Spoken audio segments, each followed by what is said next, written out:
Coming to you live from San Antonio, Texas. This is a Drinking Buddies podcast. I'm Quentin. And I'm Alex. And welcome to our show. On this podcast, you're going to hear about all things sports. Specifically, we're going to talk about basketball. We're going to talk about football. We'll talk about baseball and the philosophy of the game.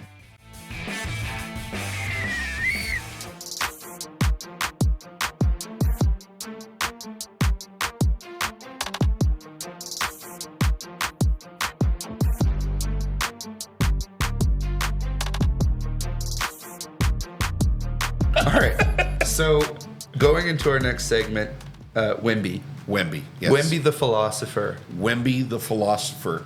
Brilliant beyond his years. He is so impressive to me.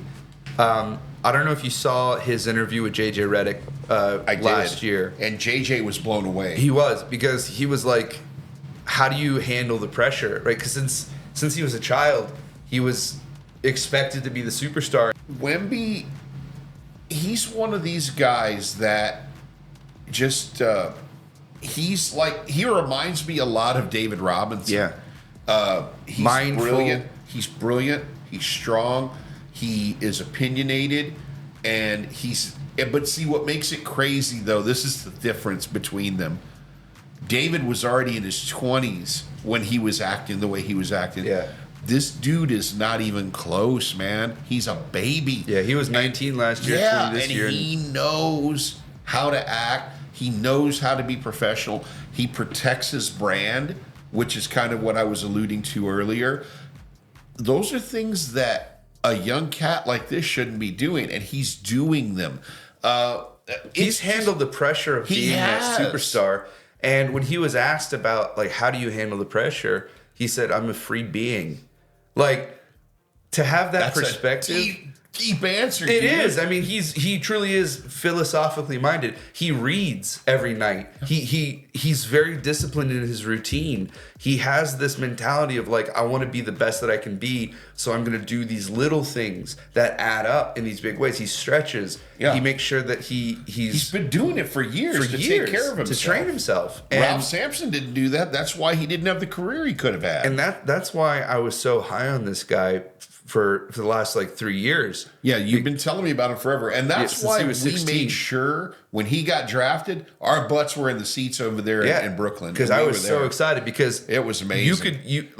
Just like with David, just like with Tim, you could tell this guy was a foundational, generational talent. Yeah. And with Wemby, he is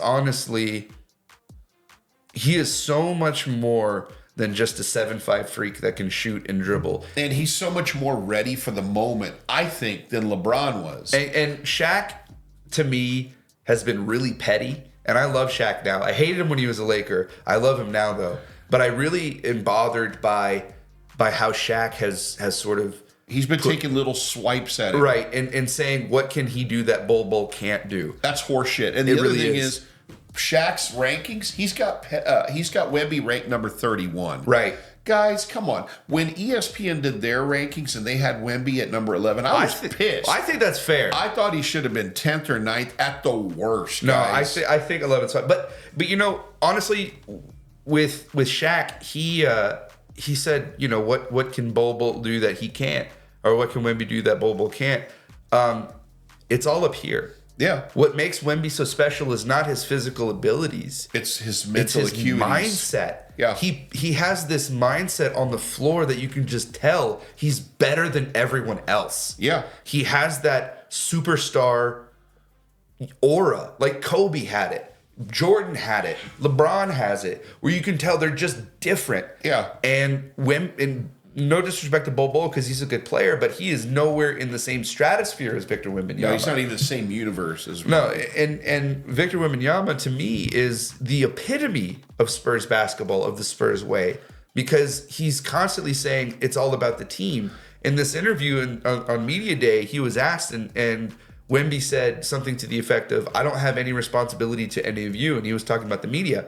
He said, I have responsibility to those people in that locker room, to my teammates and the coaches. And he didn't talk about himself. Like, No. I need to do this for me. No. He's like, I have a moral obligation to my team and my coaching staff. When we drafted At Stephon 20 Castle, years old to say shit like that? Wow. I mean, that's just huge. when we drafted Castle, he was one of the first people to call him and congratulate him. Like, he was like, I'm so excited, bro. We're going to get this. We're going to get it going. And I truly believe that this team is on the right path. I know that their roster isn't the best right now, but they're positioning themselves perfectly to either trade for someone or continue to draft these assets that they can build with. Castle's going to be Rookie of the Year, guys. I called it. I'm calling my shot. He's winning Rookie of the Year.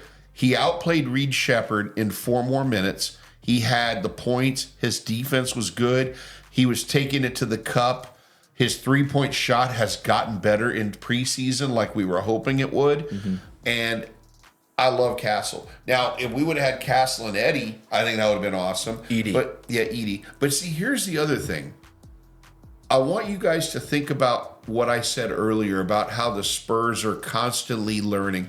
The Spurs almost are like an AI entity of their own because of the learning machine they have built into that organization. Right. Because if you think about when it was Ice's time, they didn't have a lot of money, right? When it was David's time, they didn't have a lot of opportunity, so they had to draft and pick up veterans where they could. When it was Timmy's time, they had to build with veterans around them and get lucky in the draft here or there. In Wemby's time, this is where it's better. They are producing, raising, cultivating stock capital, draft capital, so that way they can constantly improve everybody around Wemby. They can add these awesome, grizzled, still younger veterans. They can go and draft. They scalped Atlanta, guys. I don't care how you slice it. Giving up all that for DeJounte Murray, who's no longer with your team. Right. All these moves that, people were criticizing the move that they did with the Minnesota Timberwolves. I thought it was brilliant. Like you said, because it got us Chris Paul. And I would rather have Chris Paul than Dillingham right now. Dillingham is not going to be better than Chris Paul right now. No. Dillingham is too light. He needs to gain some weight. He's too skinny. He is. And he's going to be off the bench. Yeah. Chris Paul's starting. And the thing is, you might even get another year out of Paul depending on how he does. Right. And if you do, NBA better look out because I'm going to call another shot on this program. The Spurs are going to be about 6th seed in the playoffs. And you heard it here first. I'm predicting that the Spurs are going to win 38 games and potentially be a borderline play-in team. And I predict 44 games, and I think they'll be the 6th seed. I really believe that. I think you're going to see Sacramento take a step back because you got too many guys that are ball hogs on that team. You're going to see Minnesota just gave up on Karl Anthony Towns, guys. You got Julius Randle, who is good, but he gets hurt a lot. DiVincenzo, to me, was a good piece out of that deal. You're going to see a couple of these teams falter. Even Denver looks a little normal now. They don't look quite like as immortal as they used to. Yeah. So Wemby is being positioned in the right way because this is going to be a make or break year for Jeremy, for Keldon, for Sohan, for Branham, for Wesley. Like, we are gonna see who is gonna fit next to Wemby because he's coming. Yeah. He's coming for the league. He is. And let me tell you what's so impressive about this guy. He has played nonstop basketball for almost 2 years. Yeah. From France to the Summer League, to the Spurs, to the Olympics, to coming back for preseason training camp. Guys, that's a lot of basketball, man. It is. And this guy doesn't look like he's slowing down any. He's progressing. What he did in the Olympics was nothing short of amazing. For real. He put 26 up against the United States in a championship game. This is the greatest array of talent ever assembled. And I'm not talking about this team. I'm talking about the USA since 92. Yeah. And, you had Manu come in there and win a championship with Argentina. A gold medal, yeah. Yeah, you've had a couple of teams come and snag it from them because there were some lulls. But make no mistake, the roster they put out this year was a bunch of double-nutted studs. Yeah. And France took them to the wire. They did. So if you didn't have Curry on that team, they lose. Right. And Wemby's MVP. And just seeing, I am predicting that Wemby's going to win at least one gold medal in his career. Oh, there's no doubt about that. He might win a couple. And for Wemby, I am just so excited to see how this guy matures and develops because, like you said, he's 20 years old. Yeah. And he's already put this team on his back. And I think he can do what Tim and David did and take us to new heights.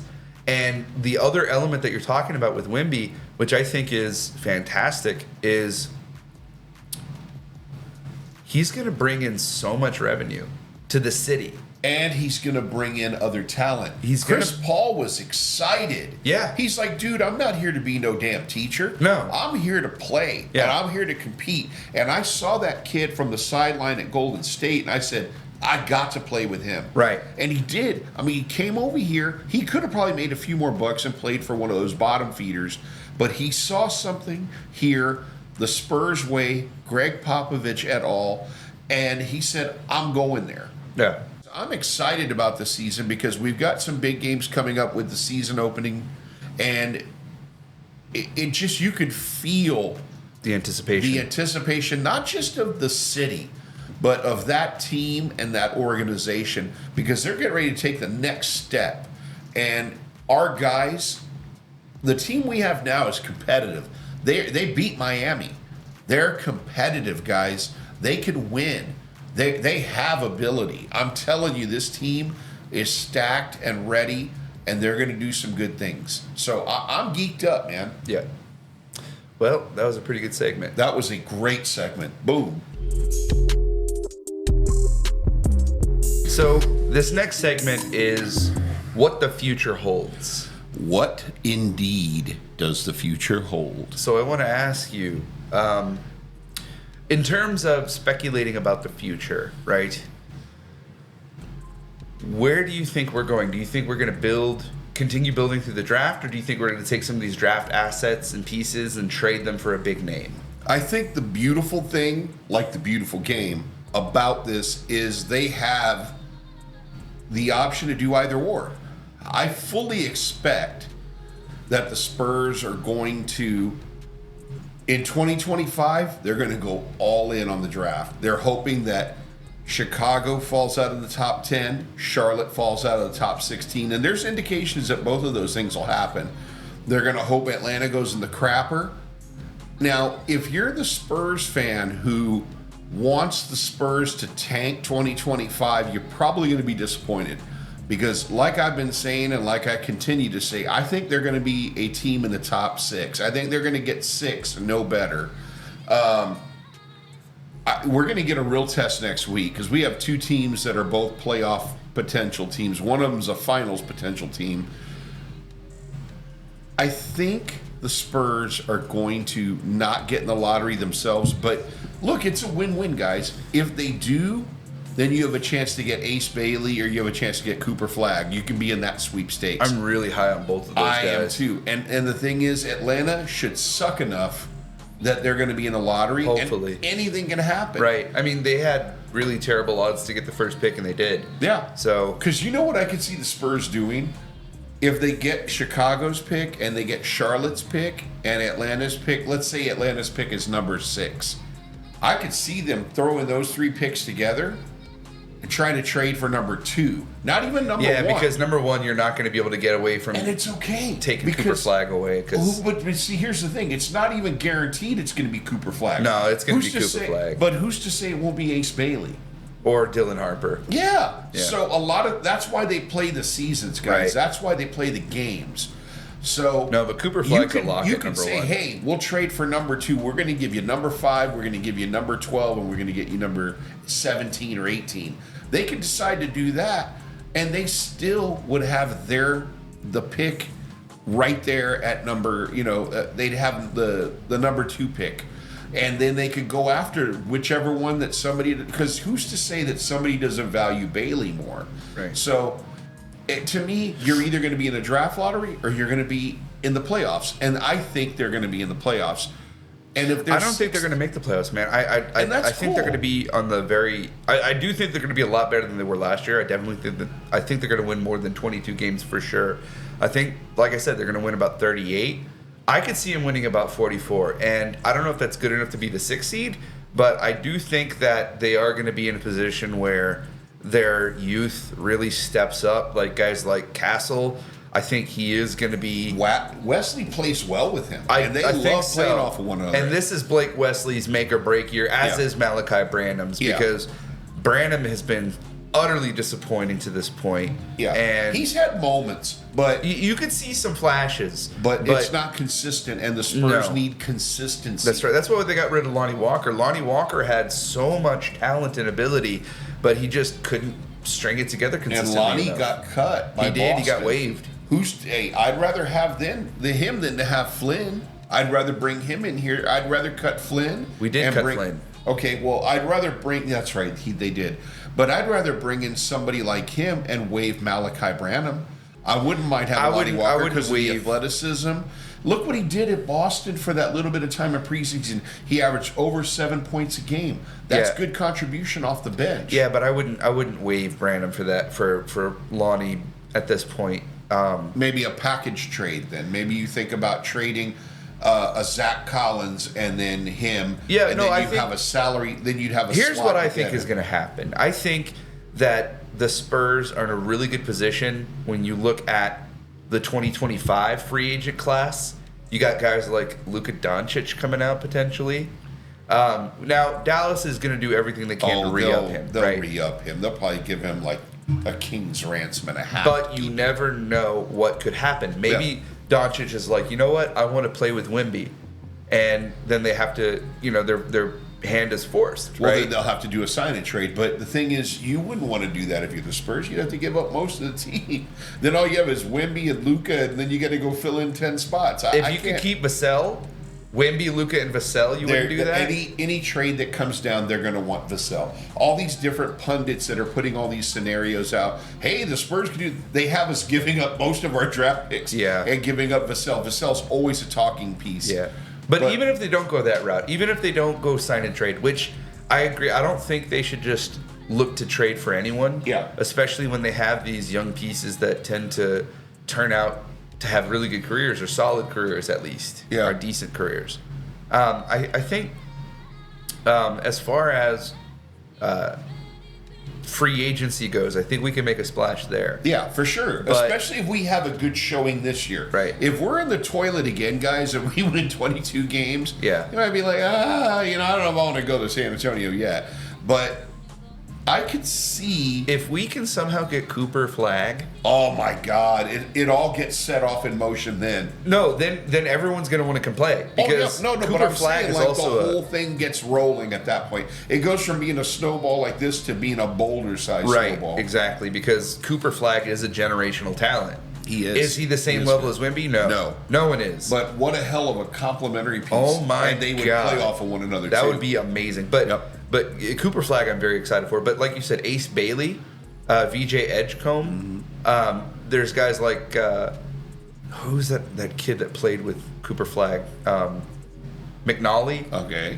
They're Dylan Harper. There's a lot of really good talent in this draft. It's a great problem to have if you're the Spurs front office is what are we going to do with this treasure trove of picks? And what are we going to do? And see, the thing is, they're going to have to be like, well, if we win this many games, we got to do this. If we win that many games, we got to do this. If we lose this many games, we got to do this. If we lose this many, we got to do that. So they got to weigh all the probabilities. I am not enviable. I don't envy them. Because I don't know what the hell I would do if I was in the front office. Right, there's so many options. There's so many possibilities. And what I love about the Spurs is they generally do the right thing. Yeah. Not just for the players, but for the franchise and the fans. They do the right thing almost always. And this also ties to the Spurs way. Yeah. Because, like you said, they always do what seems objectively in the moment to be the right thing. Yeah. And the way they've changed their dynamic since getting rid of guys like DeRozan and White and Murray, since they had that transition phase ever since Kawhi left them, right? They've been trying to find that foundation. Now that they have it, this is why I was so excited for Wemby too, because he is a foundational piece. Like, he is the guy that you can build around. Yeah. They struck gold 3 times. Yeah. That is so amazing, right? It is. And they didn't have to wait that long to suck that bad. Yeah. Right? I mean, it's been like 5 or 6 years that they've had to endure. It's been about 6 years. But they're on the up and up. So now if we're talking about the foundation again, George being the slab, David being the structure as far as the framework, Timmy being all the nice palace stuff on the outside. Wemby is all the awesome Wemby is the landscaping. spaceship that lands at the front lawn. No, he's all the badass landscaping and the giant Olympic-sized pool with the cabana in the back Right. and the maid's quarters. He's all the badass stuff that makes it a mansion. Maid's that makes quarters? that makes it a palatial estate. He is that next thing. And here's why I think you're wrong and why they're going to make the playoffs. What have the Spurs been starving for even before Wemby? A floor general, point And guard. they got the point god. And Yeah. that's going to get you at least 10 wins in my book. And if you take those 10 wins and add it to the 22, that's 32. Harrison Barnes started finding his shot in the preseason. He's good for 8 wins. That puts you at 40. Then you got to slim down Keldon Johnson. That guy's chiseled now. He looks really good. He does. He looks solid. I'm excited for Keldon. Let's say you get those 1 or 2 fluke wins from him, 1 or 2 fluke wins from Vassell. Keep me honest, guys. That's 44 wins. Honestly, that's why I see that. I don't think that you're wrong necessarily. I don't think that you're out of the realm of possibility. I think they're going to win 38, but that's just taking into consideration the fact that Chris Paul is old, and I don't know how many games he's going to be able to play in. I'll tell you what, though, a couple of those games we watched last week, Yeah. he was making his 3-ball. Oh yeah, and no, he he's was going to dishing contribute. nicely. And my only concern is how many games is he going to miss? Will you massage those minutes? Yeah. Throw Trey Jones in there? Right. And I honestly think Steph needs to start next to Chris Paul. Yeah. I think that would give you like Steph a Castle, man. chokehold. I've been so impressed by Steph Castle. Yeah. I think he's, this draft, a lot of people were saying, myself included, that this was not a draft that you had a guy that you were going to build around, but that you were going to build with. Because there was no genuine, feature, solo foundational athlete in this draft. But there were a lot of players that can contribute. They could be number 2s or number 3s on their team in a very important way, like that Jaylen Brown type of player, right? Steph Castle, to me, can be that Jaylen Brown type Absolutely. of player. And if he figures out his jump shot, which his jump shot looked pretty good in the preseason. It looked pretty solid. He made a couple of threes. He did. And I love the way he took it to the basket. He was attacking. He was relentless, dude. He took reminds it me strong. He reminds me a lot of Jaylen Brown. Yeah.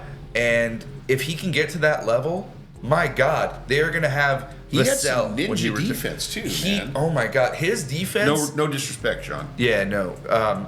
Castle's defense is noticeable. Yeah. Right. Usually, you have to look to see how well someone's playing defense. You don't have to look to see how well. You can see he is hounding players every single possession. Yeah.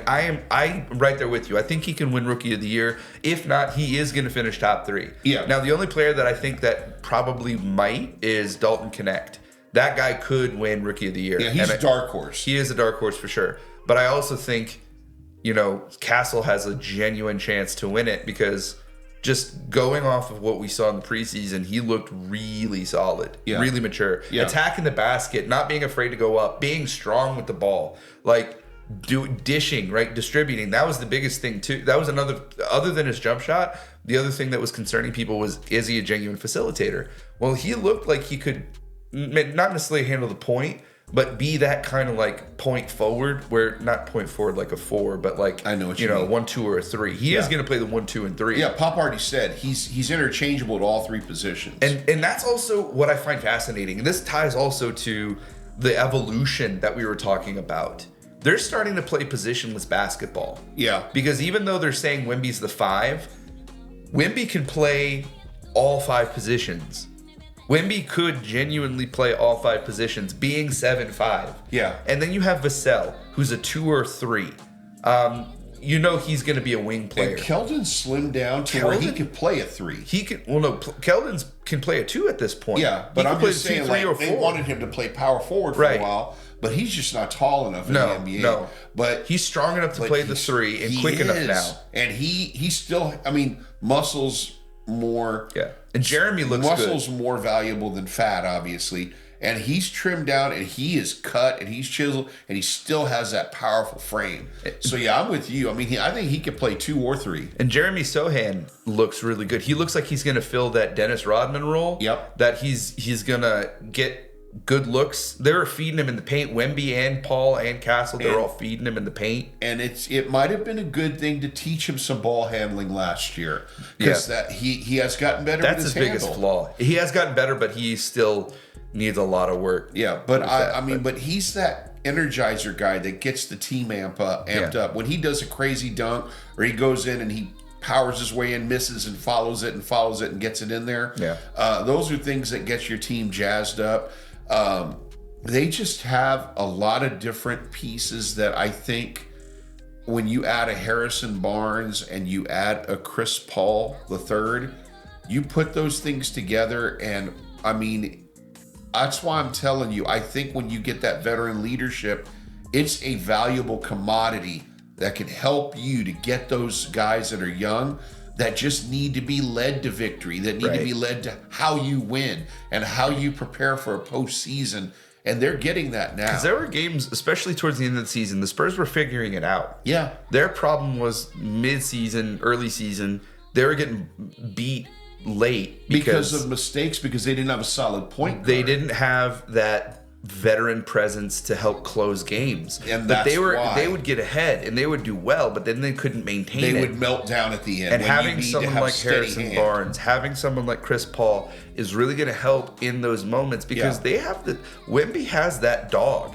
Yeah. Where he can go in and close and finish Wemby has games. killer instinct. He does. Yeah. He has that Mamba mentality. Yes. And I think because of that, they can pull out wins. And like I said, I think it's going to hinge upon how many games Chris Paul plays. Yeah. And how many minutes he gets per game. Yes. Because I can see him averaging, 10 and 10.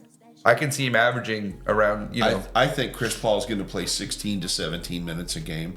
That's what I You think so? No, he's gonna play about 24, 25 minutes a game. I don't know, man. I think if Trey Jones can spell him, you don't need him for more than, say, you could play him for 20 minutes a game and still be successful. Yeah. You just need him in those critical moments, like what you mentioned in the fourth quarter. Yeah. He needs to play the last, say 8 of the last 10 minutes. Mm-hmm. If he does that, that rights the ship, because that's when we need Chris Paul's longevity, is to close out games. Right. And Harrison Barnes is going to lend you that defense. He's going to have the 3-point shooting. He's also going to have the veteran leadership, and he's younger than Chris Paul, so I could see him getting more minutes than Chris. But you've got Trey Jones. They're going to try and feed some minutes to Castle and Blake Wesley. So I could see all that. I mean, like I said, we've talked about different things. We talked about the different drafts. If you look at the 87 draft, it was exciting to see what could happen. But once we got the first pick, there was no mystery, no intrigue. The thrill was gone as far as the mystery of what could happen. Mm-hmm. We knew we were going to pick David Robinson. We knew we were going to pick D-Rob. When you got to 97, it took luck, but you knew we were going to pick Duncan. Mm-hmm. And then, of course, what happened in 2023 when we got lucky as all get out and got Wemby. Mm-hmm.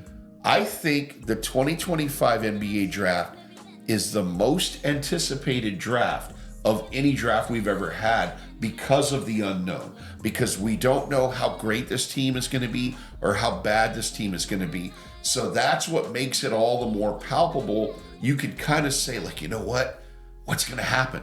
Are we going to move up? Are we going to be in the lottery? Are we going to be outside of the lottery? Are we going to have that problem where all the teams that we're supposed to get picks from are, they're going to convert to second round picks? Like this year with Charlotte, if they don't fall outside of 16, it converts to 2 second rounders. Chicago's, if it doesn't fall outside the top 10, we can opt for next year.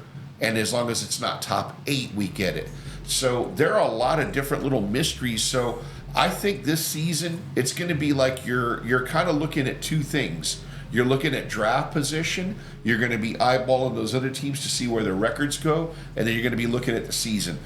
To me, this 2024-2025 is the most exciting season in a long time. I agree. Because for basketball, don't know. It's the excitement and the thrill of the unknown. Yeah, and I think when you mix in the fact that you do have so many studs in the draft that could change your franchise. Absolutely. Like Dylan Harper is a beast. He's 6'6", but he's Ron Harper's other son. Yeah. And he plays like Ron Harper. Yeah. Like he has both of those offensive and defensive skill sets Yeah. that are deadly. And Ace Bailey, he reminds me a lot of Tracy McGrady. Yeah, he does have that skill set. Cooper Flagg is like Larry Bird, except he's a rim protector. Yeah. Like you have so many studs in this draft, and however we build it, I think we're going to do a great job. I really do. I agree completely. All right. It's that time again. Yes, it is. Hey. For Pop a Shot. Pop a shot. All right. All right, you all ready? Yeah. We're ready. I'm already holding mine because I'm already assuming I'm going to lose. Okay, we are going to do year 2014. Okay. Oh, boy. All right, you're starting first. Kawhi Leonard. Boris Diaw. David Robinson. David Robinson. I meant Tim Duncan, but, I might as well get it over with. This guy's got my ass whooped on all this stuff, so, yeah, I know. Wait, how about this? Let's see if I can name all of the players, and if I God. can't, then I'll take a sip. Such a showboat. How about this? All right. Hold on, but you gotta go slow. Okay. Jeff Ayers, Marco Bellinelli, Boris Diaw, Corey Joseph, Tim Duncan, Tony Parker, Manu Ginobili, Patty Mills, Danny Green, Tiago Splitter, Nando DiColo, Austin Day. Who am I missing any? 2. Kawhi Leonard. You said that. Oh.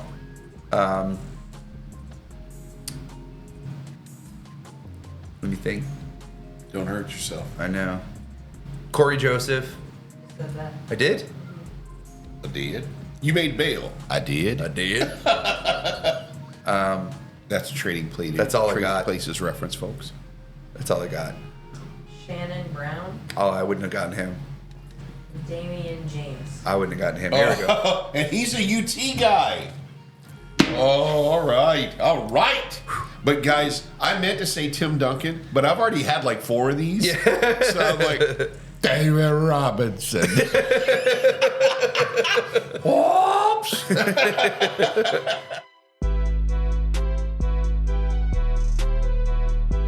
Q&A. With Q&A. Q&A. All right. So I'm going to start this off, Quinn. Go ahead. Go ahead. It's called disclosure, you dickhead. Okay, anyway. My question to you. We obviously know, to me, this is the way I structure it. The 2 most important pieces for the season in order to have playoff success or even get there. Number 1 is Wemby. Number 2 is Chris Paul staying healthy and being able to contribute at the 40-year-old mark. Right. Who's the third piece in your opinion and why? Who's the third most important piece? Vassell. Why? I think Vassell is the most important piece because he is going to either be the Robin to Wemby's Batman, or he's going to be a trade asset. This is his year to step up and prove that he is part of the future. Because guys like Jeremy and Keldon, they're expendable. As much as I love those guys, and as much as they've improved and they're going to continue to improve, they are in trade rumors because they are expendable. Vassell has to prove that he is going to be untouchable, like Wemby. And I think he is at a point where he's either going to elevate his game or he's going to remain the same. Yeah. And I think that he is going to elevate his game. I think that he's going to average what he's been averaging, like 19 points, 20 points, 21 points, something like that, right? But I also think that he's going to start contributing in other ways, like assists. And his defense is good. His defense is good. So he's got to step up. If he averages 23 points a game, which is it's asking a lot. I don't think he can do that. I don't know if he can, but if he can, then this is a guy that you can build with. Yes, but I'll tell you one thing. So you got Wemby as Batman, and you've got Vassell as Robin. What the hell is Chris Paul, Commissioner Gordon? That old bastard. Chris, I think you're Robin. Okay, buddy. I love you, buddy. Well, no, I think Chris Paul right now is the Robin because Vassell's not there. So then what does that make Vassell then? Is he the Batmobile or no? what? He's like Chris Paul's like Dick Grayson, and he's like, I don't want to say Jason Todd because this is really nerdy of me to know all these characters and stuff, but like, yeah, Jason Todd got like tortured by the Joker or something. It was pretty messed up. It's DC comics are dark and I like it. I'm telling you though, it's exciting times right now to be a Spurs fan. I'm stoked. My other answer would have been Stephon Castle. See, that's what I was going to say. If you ask me that question, like when you flipped it, to me the most important third piece is Steph. Yeah. Because there's so much on his shoulders being the 5th pick in the draft. Yeah. That's the highest we've drafted in a long 4th pick. That's right. It's so he has so much on his shoulders because they're wanting him to be that piece you put next to Wemby. I agree. That because Vassell's been in the league a few years. I think Castle has the defense. Yeah. I think Pop said his basketball IQ's off the charts. Right. That's why I think he's like Jaylen Brown. Guys that Pop goes after. Yeah. I think Castle to me is the next third. That's the third most important piece because you already have a proven commodity in Vassell. He could fill up a stat sheet, but what's he going to do now? When he's got a guy like Castle who's going to command the ball a little bit, and you've got Chris Paul who's got to control the ball to be effective. Right. Is he going to be able to do those things and kind of slide into a third position? Mm-hmm. Second scoring option, but third position. Right. So that's the real question to ask. Yeah. I would say Castle it's like Vassell is 1A, Castle is 1B, because to me, I agree, Castle is a guy that I do think can be a future building piece, right? I think he's someone you could build with for sure. Just given his skill set and his potential, even if he doesn't reach a Jaylen Brown type level, he's still going to be like a Josh Hart type player that can play the 1, 2, or 3 and be an effective ball player on both sides of the floor. And then if you want to make the waters a little bit more murky, you could even say 1C is Keldon Johnson. Yeah. Because he's going to be coming off the bench This is going to be a very important season for Keldon because if he doesn't step up and he has to embrace that bench role. And he has to step up and contribute like off Manu the bench. Did. Yes. And I love what Pop said. If Ginobili can come off the bench, anyone can come off the bench. So that's true. I think Keldon will be good in that role. And I think he's done pretty good so far. He has. And I think we're in a good direction right now. Okay. So my question to you then. That I was about to say, since I was there hogging the spotlight, what's your question, son? Does Chris Paul embody the Spurs way? You know what?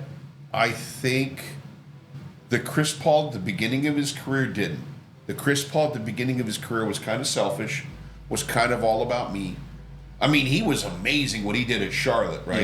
Yeah. You mean New Orleans? Yeah, New Orleans / Charlotte. That was amazing stuff, right? But then, as he's gotten older, more mature, I think he does embody the Spurs way because the guy has a basketball IQ off the charts. He sees things 2 and 3 moves ahead. Mm-hmm. Like he would be a chess master if he wasn't a basketball point guard. He sees things in real time, and with the action, it slows down for him. I mean, like a couple of the plays he made to Wemby, I was like, how the hell did he see that? Yeah. And I mean, the guy's 40. I don't think he's lost a step as far as his point guard decision. Like his floor generalness. And you know what? And he hit a couple of threes too. Like they dared him to shoot it. Like, go ahead and shoot it, ODB. And he popped it right in their face. Yeah. I thought, I'm like, man, this guy is all he was billed to be. Yeah. Why the hell didn't Golden State play him more last year? I think that Chris Paul is in for a renaissance year. I think so. I think you're going to see a double-double average from him. I think so. He's just too 10 good to 12 not points, 8 to 10 assists. I think you're going to see about 12 points and about 10 assists. Yeah. And he's going to be able to make plays because Vassell puts so much pressure on you defensively. Wemby is a presence throughout the whole three-point perimeter. Keldon in those moments, he is a beast when it comes down to pressing people. Sohan's a lockdown defender. Sohan is a magician sometimes defensively. That Chris Paul will be able to make those sneaky little steals because you're so worried about those other 3 or 4 guys. Yeah. He's going to come out of nowhere and get you. Right. And even Harrison Barnes plays really good defense. Yeah. So, I mean, that's why I'm telling you, I think they can win 44 games because if you add the sum of those parts, they're going to be a lot better defensively and they're going to be a lot more clutch down the stretch because I think the last 18 games, the Spurs were in all of them. Yeah, they were beating some good teams. They just crapped the bed at the end because they couldn't beat close Denver out. at the end. But they couldn't close out. And why? Because you didn't have a solid point guard who could win the game for you. I mean, no offense to Trey Jones, but he's a young guy. Yeah. And you also didn't have a guy like Harrison Barnes, who was a grizzled vet, that could help you with certain clutch shots and also with defense. Right. So, yeah, I think, like I said, it's Paul's. My feeling is he is going to have a renaissance year. Yeah. Okay. All right. Very good. So good. Good Did job. you have another question? Or did you I think we could do 2. I think Okay. we could squeeze 2. What do you think, Madam Producer? Can we do 2? I think y'all talked forever. Okay, let's do this. Let's make a prediction. We'll just be a yes or no. And you will ask it back to me. What do you say?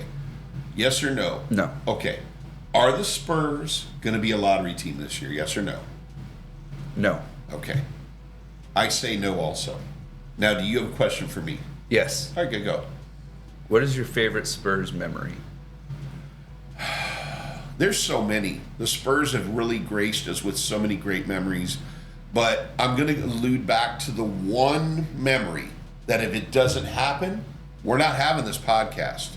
Sean Elliott, I love you. That Memorial Day miracle set this whole thing ablaze. I agree. Without that shot, Sean, we don't do what we're doing now. Yeah. And that's a fact. We may lose Timmy to free agency because that would have been heartbreaking to lose that damn game to Portland. Yeah.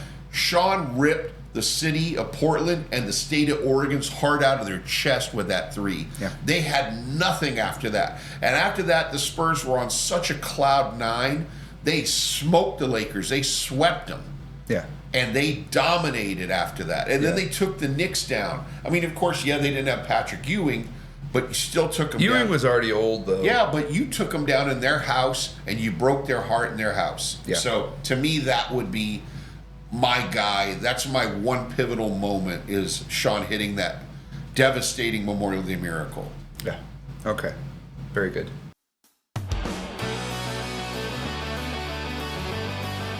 So, this takes us to Sippin' Trivia. Sippin' Trivia.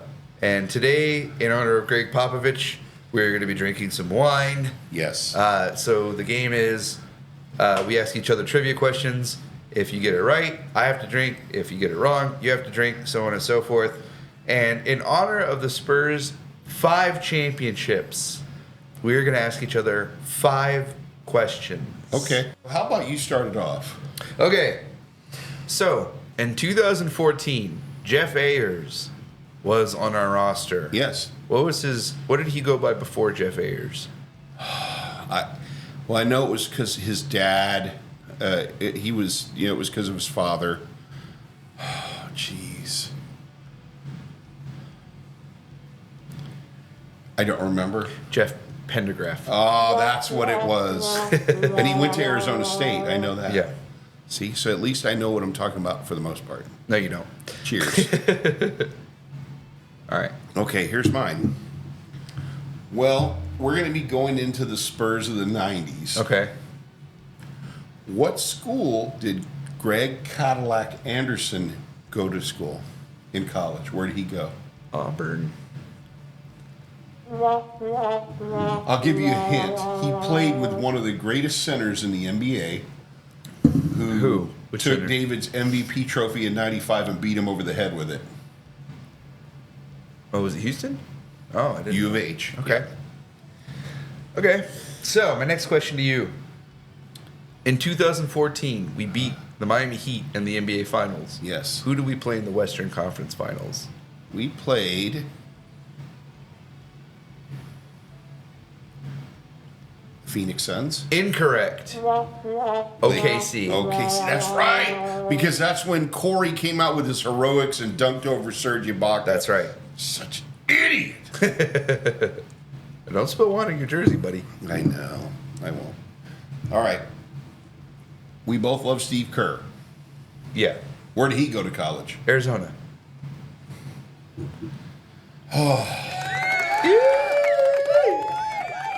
I should have known. Okay. What city did Wemby grow up in?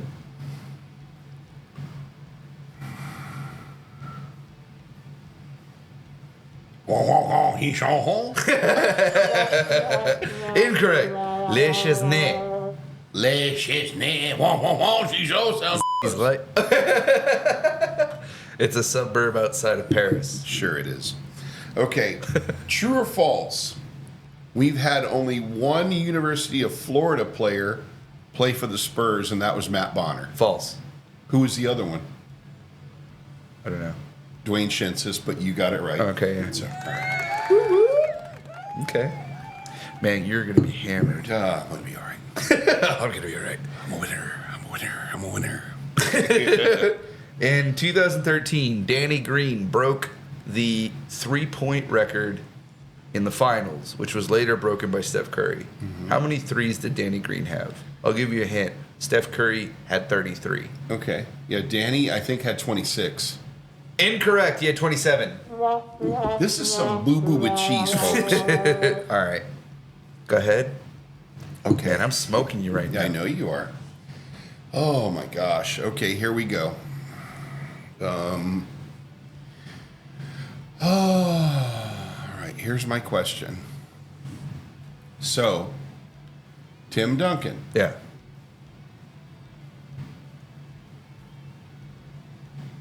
You don't have any questions, do you? No, I do. I do. What famous player what spur did Tim Duncan what spur did Tim Duncan go to college? Man, with? you're drunk, dude. What, you're drunk. No, what yeah. Hey, at least I didn't forget my name like you. This is Alex. Okay, no. What player that the Spurs have on said team go to school with Tim Duncan? What is your question? The dad. What the hell is your... Oh, Steph Castle. Okay, there. Yeah, Jesus Just shut Christ. All right. Someone didn't prep their questions. No, I just thought we were doing 3. So now I got to think of a 5th one real quick. That's kind of hard to do on the spot. It's all right. So, That's all right. true or false? Boris Diaw was the only French-born player on our 2014 roster to win a ring. No, that's false. That's true. Because Tony was born in Belgium, and Nando De Colo did not win a ring with us. Yeah, that's right, because we got rid of him. Yep. All right, here's my last question. What college did Willie Anderson go to? Temple? Got your ass that time, boy. Georgia. He was a Georgia Bulldog. Do you know why I bring this up, folks? Oh, yeah. Because Georgia just beat the shit out of the Longhorns yesterday. And we were both disgusted. They didn't come to play till the second half. So that's why I brought that one up. You want to hurt me? I'll hurt you right back. Okay, your turn. No, that was Hopefully it. I get one right. That was it. Are you sure? I thought you had one more question. No, that was it. Okay, That's hit 5. hit me with another one just to see if I can get one right and not suck completely. Okay. Tony Parker averaged 17 points a game in 2014. Uh-huh. How many points did Tim Duncan average? 23.4. No, 15. God, just finish it. You might as well finish that one too. Yeah, you're right. Uh-oh, here we go. Dang. Down the hatchet. How you feeling, big guy? It's a little woody. They're getting nodes of wood. Yeah. All right, guys. Thank you for number 10. Thank you for being a part of it. For Drinking Buddies, I'm Alex. And I'm Quentin. And thank you for listening.